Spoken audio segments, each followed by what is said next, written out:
देखो, चंबल नदी से आपका सवाल बनता ही बनता है। अगर चंबल नदी की हम लोग बात करें तो सबसे पहला पॉइंट बनेगा उद्गम। जाना पावा की पहाड़ियों से होता है, दक्षिण से अपना जल उत्तर को ले जाती है। ये सबसे लंबी नदी है, पूर्णतः बहवाव की दृष्टि से बनास आएगी।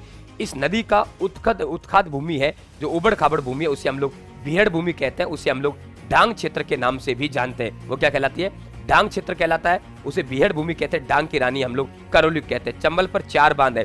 गांधी सागर बांध है, वो कहाँ है? गांधी सागर बांध मध्य प्रदेश में है। इसके बाद राणा प्रताप सागर बांध चित्तौड़गढ़ में, राज्य का सबसे बड़ा है। भराव क्षमता की दृष्टि से 113 वर्ग किमी इसका भराव क्षमता है। इसके बाद अगर हम लोग बात करते हैं, जवाहर सागर बांध है कोटा में। इसके बाद कोटा बैराज बांध है कोटा में। कोटा बैराज बांध का कैचमेंट एरिया सबसे ज्यादा है, ये ध्यान रखें। सभी बांधों में जल विद्युत का उत्पादन होता है, लेकिन हम बात करें कोटा बैराज बांध है, उसे जल विद्युत का उत्पादन नहीं होता है। इसे चर्मणवती भी कहते हैं, इसे कामधेनु भी कहते हैं। ये राजस्थान की 12 मासी नदी है, ध्यान रखें।